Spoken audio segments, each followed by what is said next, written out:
संपूर्ण भारत में बहुत तेजी के साथ बढ़ता हुआ आर Hindustan TV news channel. Bareilly Nawabganj पत्रकार पर हुए हमले को लेकर पैनी नज़र।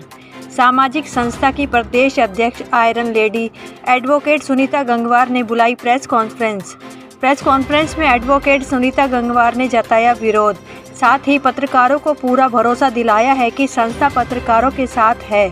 संस्था अध्यक्ष ने कहा कि भाजपाइयों को शासन प्रशासन का कोई डर नहीं है। साथ ही संस्था अध्यक्ष ने सभी से अपील की है कि आपसी भाईचारा, गंगा जमुनी तहजीब बनाए रखना है। संस्था अध्यक्ष के इस निष्पक्ष कार्य से लोगों ने संस्था अध्यक्ष की जमकर तारीफ की। बताते चले कि पैनी नज़र सामाजिक संस्था अन्याय के खिलाफ हमेशा आवाज़ उठाई रहती है। प्रेस कॉन्फ्रेंस में संस्था अध्यक्ष ने सरकार क्या कहा, देखिए इस खबर में। बरेली से रियाज अंसारी की रिपोर्ट।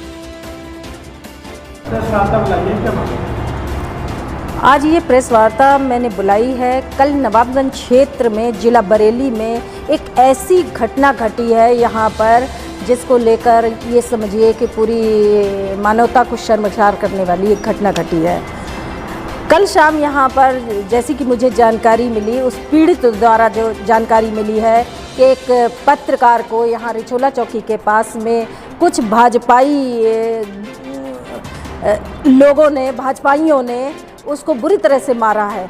आखिर क्यों मारा है, ये जब विषय की जांच की गई, कि पूछताछ की गई, लोगों से मैंने भी जानकारी हासिल करने की कोशिश की, तो इसलिए मारा है। जब मैं घटना घटने के बाद जब मैं पहुंच पाई हूँ थाने में, तब तक मामला जो है सारा थाने में जा चुका था और वहाँ पर हमारे परम आदरणीय विधायक जी भी मौजूद थे और उनके प्रिय अनुज भी मौजूद थे और तमाम उनके साथी भाजपाई साथी मौजूद थे, पुलिस मौजूद थी, तमाम पब्लिक मौजूद थी।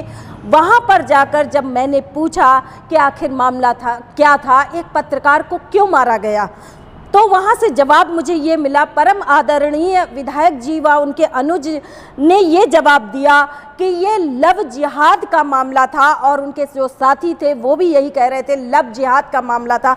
तो मैंने कहा ऐसा क्या हो गया था लव जिहाद, क्या घटना घट गई थी जो एक पत्रकार को मारना पड़ा। तो उन्होंने बताया कि दो लड़कियों को एक कोई युवक ले जा रहा था और वो युवक कौन था, वो लड़कियां कौन थी, पूछे जाने पर उन्होंने कहा हमें नहीं मालूम वो लड़की कौन थी, वो युवक कौन था जो उन्हें ले जा रहा था, वो टेम्पो वाला कौन था, कोई जानकारी नहीं है। कोई शायद घटना का सिर पैर भी नहीं समझ में आ रहा। लेकिन एक पत्रकार को ये कहकर मारा गया, जो कि उन्होंने बताया है, जो भाजपाई लोग थे उन्होंने बताया है। उन्होंने ये कहा कि ये लड़कियों को भगवाने का प्रयास कर रहा था। बड़ी आश्चर्य की बात है कि इतने सम्मानित और एक जिम्मेदार जनप्रतिनिधि ये कह रहे हैं, ऐसा आरोप एक पत्रकार के ऊपर लगा रहे हैं, जबकि पूछे जाने पर कि वो कौन थे, लड़की कौन थी, भगाने वाला कौन था, इसकी कोई जानकारी नहीं है। वो पता नहीं है कि कौन है, मगर घटना कारित की गई। तो इस तरह की जो घटनाओं को अंजाम दिया जा रहा है उसका सिर्फ यही एक मकसद है कि एक भय और अराजकता फैलाना। और ये घटना, बड़े आश्चर्य की बात है कि ये घटना एक चौकी के सामने घटती है जहाँ पर पुलिस भी मौजूद है। एक भीड़ बनकर, एक उनका जो संगठन था वो भीड़ बनकर एक इंसान के ऊपर टूट पड़ता है, जो कि उस प्रशासन को करनी चाहिए। और इसके अलावा मैं पुलिस प्रशासन के उच्च अधिकारियों से अनुरोध करती हूं कि पुलिस को सत्ता के किसी दबाव में ना आकर एक उचित कार्यवाही करें, क्योंकि पुलिस प्रशासन को भी कहीं न कहीं मजबूर किया जाता है। पुलिस अपना सही काम करना भी चाहती है तो चाहकर भी नहीं कर पाती है, क्योंकि सत्ताधारी लोग उनके ऊपर दबाव बनाते हैं।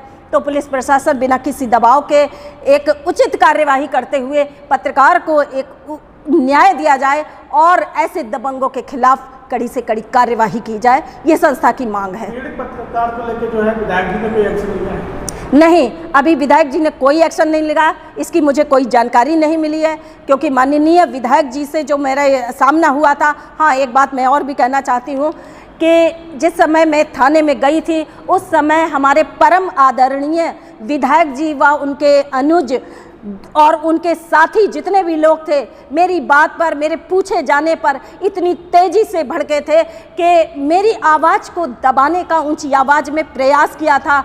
मैं सम्मान करती हूं अपने विधायक जी का, लेकिन अगर आप जनता की आवाज़ को दबाने की कोशिश करेंगे तो आप जनता की आवाज़ को दबा नहीं सकते हैं, संस्था की आवाज़ को दबा नहीं सकते हैं।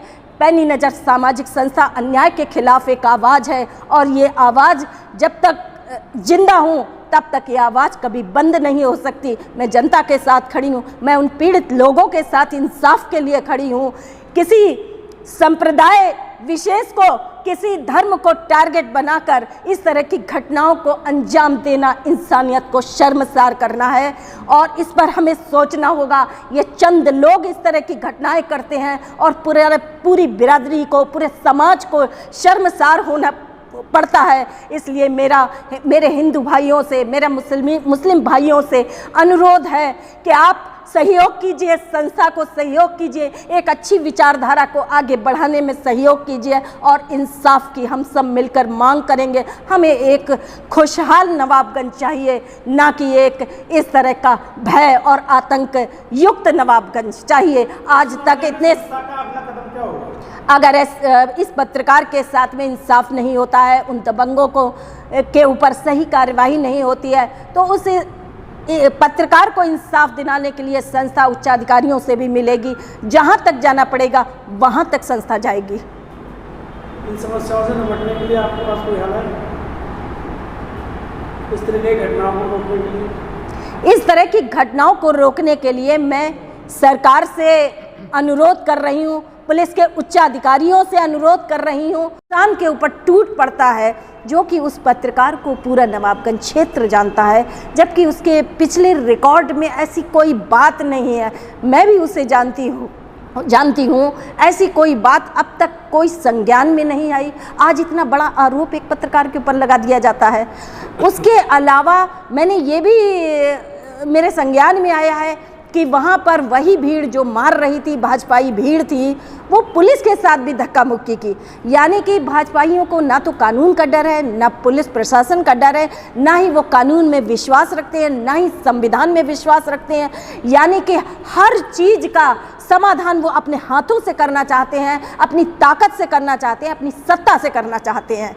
क्या सत्ता होने का ये मतलब होता है? आप यहाँ के जनप्रतिनिधि हैं, आपके लोग हैं, आपके अगर समर्थक हैं, तो उन्हें क्या कानून हाथ में लेने का अधिकार प्राप्त हो गया है? सत्ता का ये मतलब नहीं होता है। सत्ता के लिए भी कानून वही है, सत्ता के लिए भी संविधान वही है। इसलिए मैं इस घटना का विरोध करती हूं और उस पत्रकार को न्याय दिलवाने के लिए संस्था उसके साथ खड़ी है। मैं यहाँ के उत्तर प्रदेश के माननीय मुख्यमंत्री जी से अनुरोध करती हूँ कि ऐसी घटनाओं का तत्काल संज्ञान लें। ये बात उन तक पहुँचनी चाहिए, उनको पता होना चाहिए कि हमारे नीचे यहाँ पर क्या चल रहा है, प्रदेश में क्या चल रहा है, जनता के साथ क्या हो रहा है, ये जानकारी उनको मिलनी चाहिए। और मुझे उम्मीद है कि अगर ये संज्ञान मुख्यमंत्री जी तक गया तो ज़रूर ऐसे लोगों पर, ऐसे दबंगों पर जो पूरे जनता के बीच में भय और आतंक फैलाना चाहते हैं, उस पर ज़रूर कार्यवाही होगी। एक भीड़ द्वारा एक अकेले व्यक्ति पर इस तरह से मारपीट करना, इसे क्या और किस तरह के अपराध को कहा जाएगा, ये सोचने का विषय है। इस मामले में अभी तक पुलिस के द्वारा कोई कार्रवाई की गई? मैंने पुलिस प्रशासन से भी बात की थी, तो पुलिस प्रशासन भी वहाँ पर हैरान था कि आखिर घटना का पता नहीं है, कौन किसको ले जा रहा था। ऐसा लगता था कि ये एक बनावटी ढंग से इसको प्रस्तुत किया जा रहा है, मामला कुछ और है और उसको बनावटी ढंग से प्रस्तुत किया जा रहा है, ऐसा जो है लग रहा था वहाँ पर। इसके बाद जो है पीड़ित पत्रकार ने अपनी तहरीर थाने में दी है, उसका मुकदमा दर्ज किया गया है, उसका मेडिकल कराया गया है और फिर उसके बाद उसका मुकदमा दर्ज किया गया है। मगर मैं ये कहना चाहती हूँ कि जो पत्रकार पिटा है भीड़ द्वारा, उसका मुकदमा 323 यानी एक हल्की धारा में दर्ज किया गया है। और जिन्होंने पीटा है, जो कि वहाँ मौजूद थे, मेरे सामने भी मौजूद थे, पुलिस थाने में मौजूद थे, सारे लोगों के सामने मौजूद थे, रात 10 बजे तक कोई उनके साथ में घटना नहीं घटी थी, उसके बाद उनकी भी FIR। नमस्कार, आप देख रहे हैं आर हिंदुस्तान टीवी न्यूज। मैं हूं गुरप्रीत कौर आपके साथ। पूछता है आर हिंदुस्तान टीवी न्यूज। चलते हैं बड़ी खबर की ओर। बने रहिए हमारे साथ। खबरों की दुनिया में आपका स्वागत है, हर पल आपके साथ। नमस्कार।